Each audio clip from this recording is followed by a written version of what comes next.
സർക്കാർ സംവിധാനങ്ങളെ വിശ്വസിച്ച് വന്ന വീട്ടമ്മ അതിദാരുണമായി ഇങ്ങനെ മരണപ്പെട്ടിട്ടും നമ്മുടെ മന്ത്രിമാർ ഈ രീതിയിൽ സംസാരിക്കുന്നുവെങ്കിൽ അവരുടെ ചർമ്മബലമെന്നേ പറയാൻ കഴിയുകയുള്ളൂ.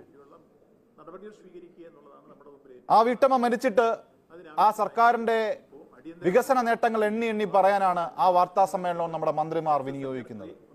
അവിടെ 8 നില കെട്ടിടം പണിതു, ഇൻവെർട്ടർ വാങ്ങി, എയർ കണ്ടീഷൻ വാങ്ങി എന്നൊക്കെയാണ് വാദിക്കുന്നത് ഈ മണിക്കൂറിലും. ആ വീട്ടമ്മയെ രക്ഷിക്കാൻ കഴിയുമായിരുന്ന 2 മന്ത്രിമാരാണ് ആ വാർത്താ സമ്മേളന വേദിയിലിരുന്ന് ഇങ്ങനെ സർക്കാരിന്റെ പ്രോഗ്രസ് റിപ്പോർട്ട് ഇങ്ങനെ വിളിച്ചു പറഞ്ഞുകൊണ്ടിരിക്കുന്നത്. എന്ത് കഷ്ടമാണ്! നമ്മുടെയൊക്കെ അവസ്ഥയാണ് ഈ ഭരണാധികാരികളെ ചുമക്കുക എന്നത്. ഒന്ന് ക്ഷമ പറയുക എന്നുള്ളത് മാനുഷികമാണ്. ഞങ്ങൾക്ക് തെറ്റുപറ്റി, ഞങ്ങൾ ആ സമയത്ത് ഈ രീതിയിലായിരുന്നില്ല പ്രതികരിക്കേണ്ടിയിരുന്നത് എന്ന് പറഞ്ഞാൽ എത്ര വലിയ രാഷ്ട്രീയ നേതാവാണെങ്കിലും എത്ര വലിയ രാഷ്ട്രീയ പ്രവർത്തകനാണെങ്കിലും അത് ആ മനസ്സിന്റെ വലിപ്പം കൂടി വ്യക്തമാക്കുന്നതാണ്. പക്ഷെ ദൗർഭാഗ്യം എന്ന് പറയട്ടെ, നമ്മളെ നയിക്കുന്നവരൊക്കെ തന്നെ വളരെ ചെറിയ മനുഷ്യരാണ്.